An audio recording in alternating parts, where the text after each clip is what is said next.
Boxing King Media in association with Boxro at the Benn Davison Performance Centre. Have I got the name right? Yeah. Good man. Ben, how you doing? You've got Shabazz Masood, Will Coley, big fights coming up for both of them. I'll start with Will. He's fighting next week against a kid who's just coming off a technical draw. How quickly do you want to move, Will? Yeah, in the weight category that Will's in, I think Will, and the background and amateur pedigree that Will's got, he can be moved quickly. But there's certain boxes that you want to tick along the way as well, of course. So this is just one of those things, bit of inactivity as well. So it'd be good to get him back active. Because he still can't decide what the right weight is for him. What do you feel is going to be the right weight for Will Coley? Well, they're growing, they're maturing at that age, so we'll have to play it by ear and also see how the landscape lies and see what titles at what weights are available. And moving on to Shabazz, big fight coming up for him against Jack Bateson. We spoke about it off camera, and I said I think it's going to be a technical chess match. What do you think? Yeah, it will be a chess match.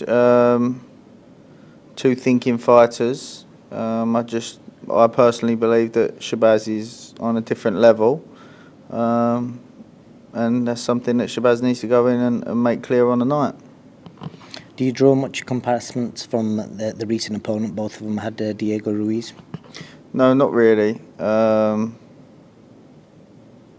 think that often doesn't play out in boxing.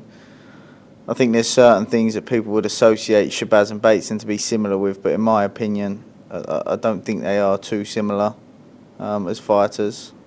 So, like I say, it's a big fight. And I believe it's Shabazz's chance to show what level he really is at.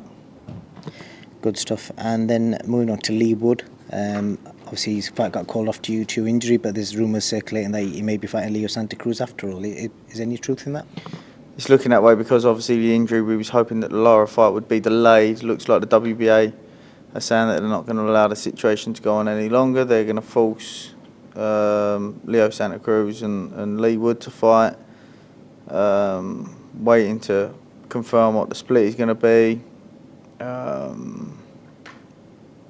Bit disappointing if there is no change in the split. We'll have to assess the situation and go from there. We'll go and speak with Matchroom and Eddie next week and see what the best move is. There was weirdly a lot of criticism towards Leigh for fighting Maurizio Lara or wanting to take him on, which I find a bit strange. What was your thinking behind wanting to take that fight? Because on paper it was a dangerous fight before potentially a world title fight. Styles make fights. Leewood is already a world champion now. He beat highly ranked ring in the ring rankings, Kanzu, beat the WBA mandatory and Michael Conlon. He solidified his position. The thoughts behind the Maurizio Lara thing, in my opinion, a lot of people overrate Maurizio Lara. Again, Styles make fights. I believe that he showed, gave obviously beat Josh Warrington, then gave a good account of himself again once they had the rematch. But Styles make fights, and I believe that it's a style that favours Leewood. I like that style for Leewood. It's a good matchup.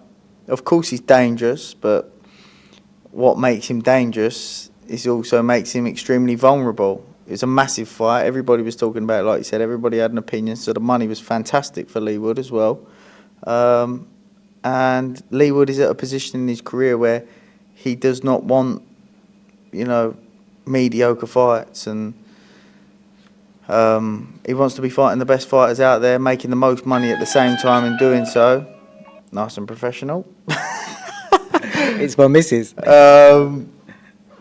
He wants to be taking the best fights out there, making the most money, and the next best option was Maurizio Lara. Huge fight, big money, as I say.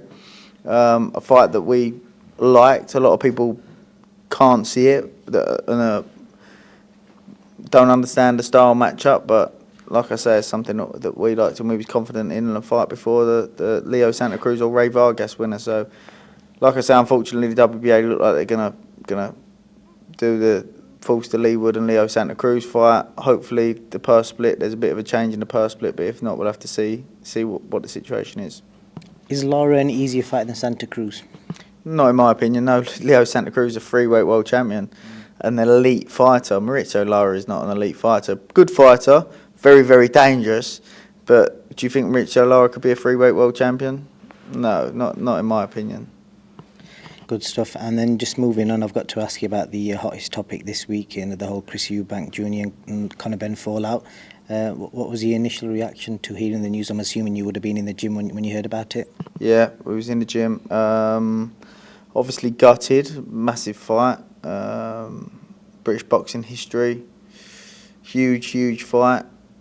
Absolutely gutted for the fighters that were on the undercard. Mark Dickinson does a lot of sparring with Felix, so was helping Felix prepare for his fight as well. So it's a shame for all the fighters that were on the undercard, but I think the right decision to call the fight off, whether it's for the time being or whatever, to resolve the situation.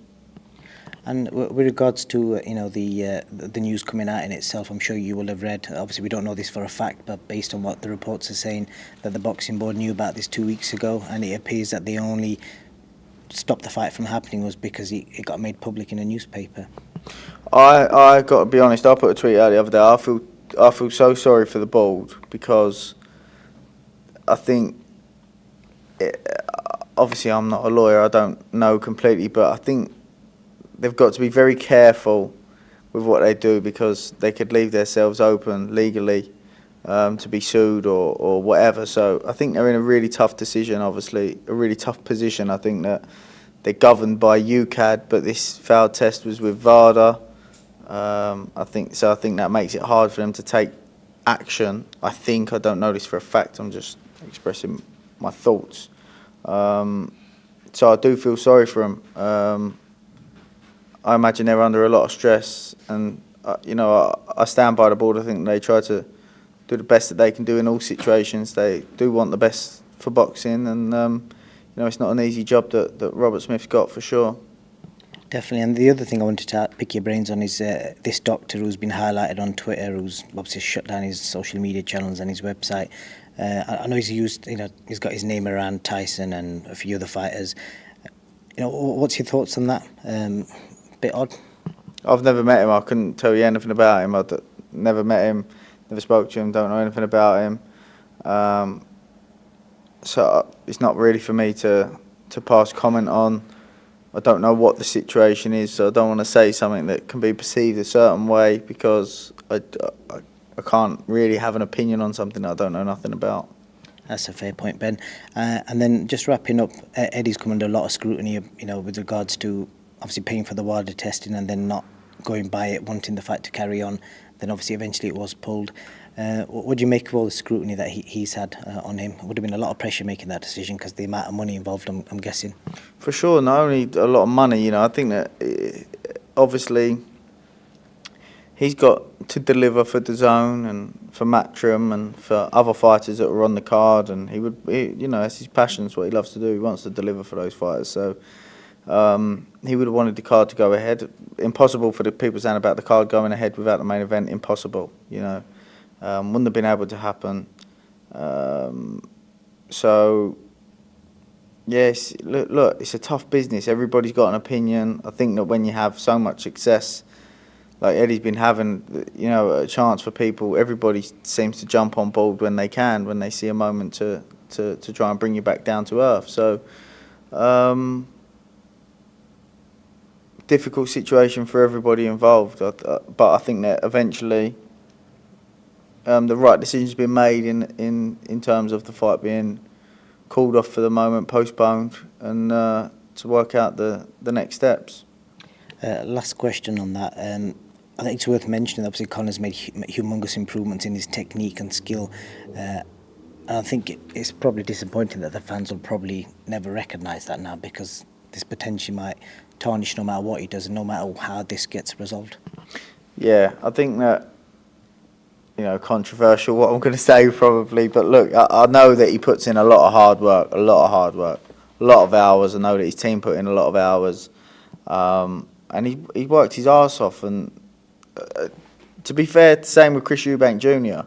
Must be so much pressure on their shoulders with having the dads that they've got to get into this sport, and they've both, done done extremely well with that pressure on their shoulders, and they've both worked extremely hard. So, like I say, I don't know the situation. I don't understand all the details and all the drugs and this and that and the other. So, all I can say is I hope it gets resolved the best way possible, and you know it works out the best for everybody. Appreciate your opinions on that, Ben. Anything else you want to add before I let you go? That's it, mate. Good man, appreciate your time. Thank you. Thank you.